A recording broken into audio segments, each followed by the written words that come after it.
Mukhang TNT naman ngayon na nagkakaroon ng matinding adjustments at sakit sa ulo dahil 2 beses din silang binawian. Ang daming ang nanood sa live game 4 na yon kung ating babalikan. Ang dami din na nakapansin na si Calvin Oftana hindi na nabibigyan ng mahabang minuto sa second half kahit mainit naman ang kamay niya.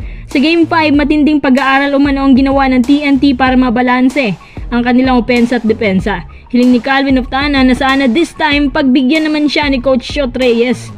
Ronde Hollis Jefferson, isang bigating 4 million kada buwan ang tinatanggap mula sa TNT. Kulang pa nga daw yan kung ikukumpara sa binabayad ng taga-ibang bansa sa kanya.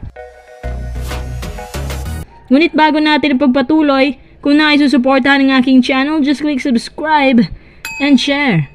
Bago pa man magsimula ang Game 5, may revelasyon si Calvin Oftana tungkol sa nangyari sa Game 4. Kahit Game 5 na tayo, para hindi pa rin makamove on si Calvin Oftana, may mas malalim pa pala dyan.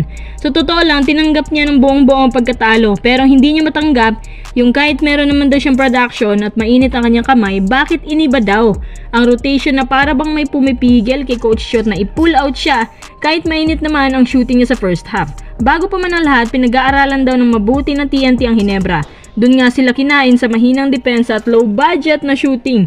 Sa katunayan, nung time na yon, parang nababasa na rin ang Ginebra ang kahinaan ng dribble drive ni Coach Shot.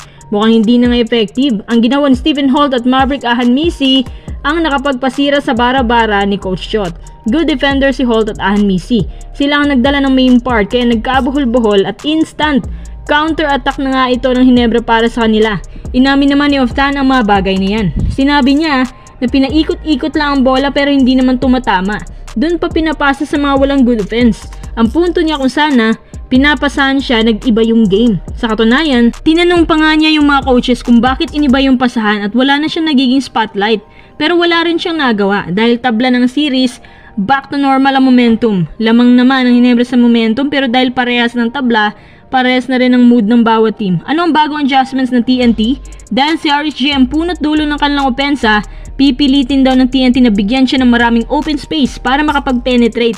Nako, parang kinakabahan ako dito sa TNT. Kapag ginagamit nila ng lubos si RHJ, nagkakaroon na kasi siya ngayon ng fatigue. Parang na-overwork nila itong best import sa PBA.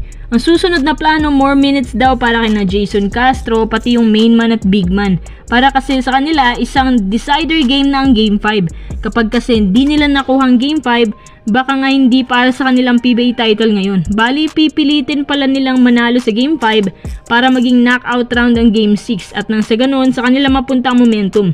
Di bali na magkamatayan sa Game 5. Dugot pawis, buwis buhay palang gagawin ng TNT mamaya, kaya abangan na lang natin yan. Hindi ko kasi alam kung ano ang tinatakbo ng utak ni Coach Shot pero napansin ko rin sa kanya na kapag natatalo, hindi niya kayang aminin publicly na na-outcoach siya ni Coach Team. Laging nasa players ang sinisisi niya kasi hindi daw pumapasok ang shots. Tsaka meron din siyang ugali na asa sa import.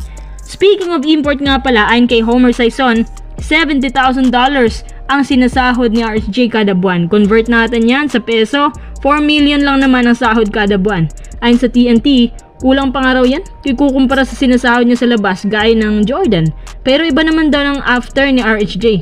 Gusto lang talaga niya manalo ng isa pang PBA title. Mapatumba ang isang coach at import na tumalo sa Team Jordan. Kung sa bagay, deserve ni RHJ ang ganun kalaking sahod, masipag siya.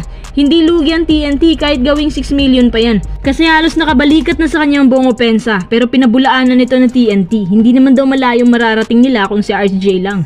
Para na rin nilang sinasabi na hindi sila nagpapabuhat. Hanggang ngayon, inaabangan pa rin natin kung magkakatotoo na ba yung TNT in 6 ni Coach Shot or baka Ginebra in 7. Hindi ko alam. Basta ang gusto ko, matapos na agad ang series na to nung magsimula na makapag-ensayo ang Gilas para sa another window sa FIBA. Anong prediction nyo sa finals natin?